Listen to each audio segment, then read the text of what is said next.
लंबे बाल वाले सास बहू। आधी रात को जब फोन आया तो नींद से जाग उठा श्रीनिवास। ये क्या, आधी रात को अमेरिका से मेरे जीजा जी फोन कर रहे हैं। इतना सोचकर उसने फोन उठाया। हाँ साले साहब, मैं अमेरिका से इंडिया आया हूँ, सीधा आपके घर पहुँच गया हूँ। अब दरवाजा खोलेंगे तो घर के अंदर आऊंगा। क्या हुआ जीजा जी, आप घर के पास हैं? मैं अब भी आ रहा हूँ, दरवाजा खोल रहा हूँ। क्या हुआ, घर के बाहर है? भैया मैं आ रही हूँ। खुशी से झूमते हुए सुंदरी जब भागते हुए गई तो उसके सर के ऊपर का विग नीचे गिर गया। उसने ख्याल भी कि उसका विग नीचे गिर गया है और वो भागते हुए दरवाजे खोलने गई। अरे ओ भगवान, तू खुशी के मारे अपने विग नीचे गिरा दी। वो अगर देखेंगे तो तुम्हें पहचान भी नहीं पाएंगे। जाके विग पहले पहन ले। तुरंत नीचे गिरा हुआ विग सुंदरी पहन लेती है, दरवाजा खोल के उन लोगों को स्वागत करती है। भैया अमेरिका से सीधा आप हमारे घर पे आ गए। अमेरिका जाने के बाद चित्रा भी तो खिलौने के जैसी दिख रही है। भाभी 100 बात की एक बात, आप अमेरिका जाकर आपका वजन भी बढ़ गया है। हाँ ऐसा क्या?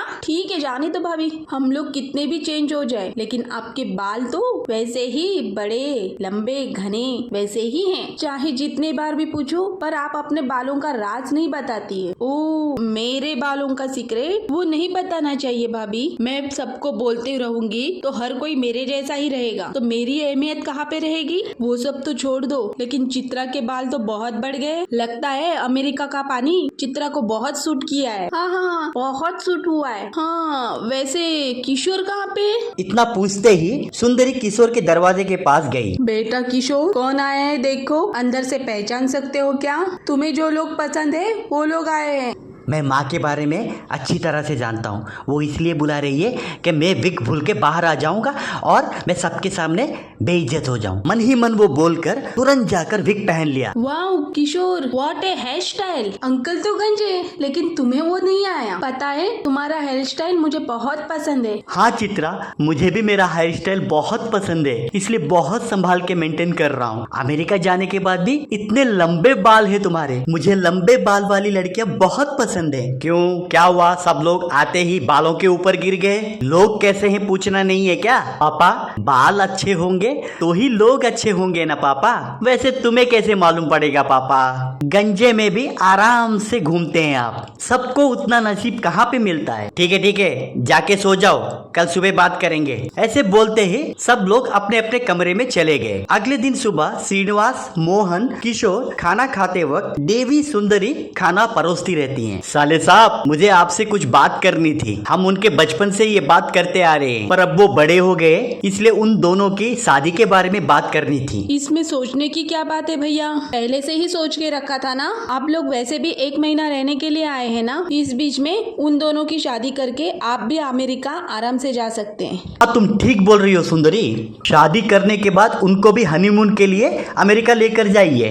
ठीक है तो जी, पुरोहित को बुलाइए। अरे साहब, लड़का और लड़की का कुंडली देखा तो मुझे अगले ही हफ्ते एक दिव्य मुहूर्त दिखाई दिया। अगले हफ्ते आप शादी के लिए तैयार हो जाइए और बाकी काम के लिए मैं तैयार रहूंगा। ठीक है पुरोहित जी, वैसे ही करेंगे। हमारे पास ज्यादा वक्त नहीं है, आप जाइए, अब हम शादी के काम में व्यस्त रहेंगे। लो पहले जाकर हम शॉपिंग वॉपिंग करके आते हैं, टाइम हमारे पास बिल्कुल नहीं है। इतना बोलते ही सब लोग शॉपिंग के लिए निकल जाते हैं। शॉपिंग मॉल में शॉपिंग करते वक्त किशोर के बाल के और फैन घूमने लगा। उसके वजह से उसका विग उड़ के बाहर निकल आता। वो देख के वहाँ पे मौजूद सभी लोग परेशान होते हैं। किशोर ये क्या है, तुम्हारा ये विग है? तो क्या तुमने इतने दिनों से मुझे विग पहन के धोखा दिया? आंटी की तरह तुम्हारे बाल भी मैंने बहुत स्ट्रॉन्ग है करके सोचा था। इतना बोलकर वो जब सुंदरी के बाल को पकड़ा तो उसके भी बाल निकल आए और उसका विग भी निकल आया। सुंदरी का विग निकल आता देखकर देवी परेशान हो गई। ये क्या भाभी, आपके बाल देखकर आपके जैसे बाल होने चाहिए ये मैं सोच रही थी। तो आपका विग है,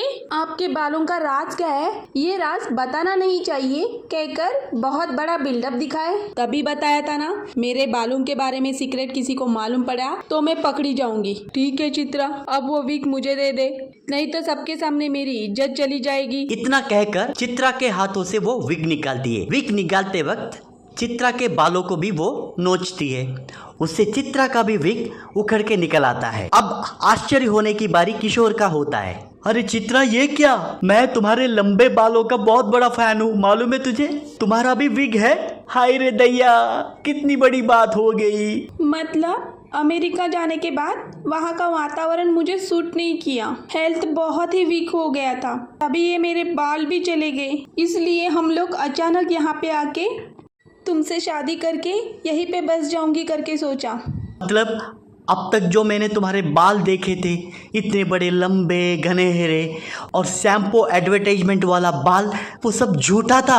अरे बस कर मेरा बेवकूफ़ बेटा, लगता है जोड़ी ऊपर से बन के आते हैं, इसी को कहते हैं। तेरी गंजड़पन के हिसाब से तेरी बीवी भी गंजड़ी मिली, ये भी उसका ही नसीब है। सोच, शैम्पू का खर्च, तेल का खर्च सब बच जाएंगे। वैसे क्या बोल रहे हैं पापा, बाल नहीं रहेंगे तो समाज में बेइज्जती होती है, आपको क्या पता है? सब लोग हमें अजीब तरीके से देखते हैं। ठीक है, तुम लोगों को देखता हूँ तो किसी पुण्य क्षेत्र में मुंडन करने वाले जैसे दिख रहे हो। जल्दी से वो विग पहन लो, देख नहीं पा रहा हूँ, ऐसा उसने कहा। ठीक है, सब लोग ऐसे मुंह टेढ़ा करके क्यों हैं? इंसान को बाल ही आनंद देगा, सोचोगे तो कैसे होगा?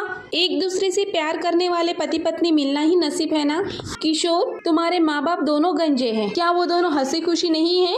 वैसे तुम्हारे अंकल भी तो गंजे हैं, हम दोनों क्या हंसी खुशी नहीं रह रहे? क्या तुम्हारे अंकल और तुम्हारे पापा अपने गंजेपन की वजह से समाज में नहीं घूम रहे? बाल नहीं है सोचकर तुम दुख करोगे तो दुख ही तुम्हारी जिंदगी में रहेगा। हाँ आंटी, आप सच बोलते हैं, बाल टेंशन की वजह से झड़ जाते हैं, और वो टेंशन इसलिए है कि बाल झड़ क्यों रहे। अगर हम उस टेंशन को ही छोड़ देंगे तो कोई टेंशन नहीं रहेगा। वैसे भी मेरी चित्रा ही मुझे जब एक्सेप्ट की, मुझे अब इस विग की कोई जरूरत नहीं है। इतना बोलकर वो विग को निकाल के फेंक देता है। बदले हुए किशोर को देख के सब खुश होते हैं।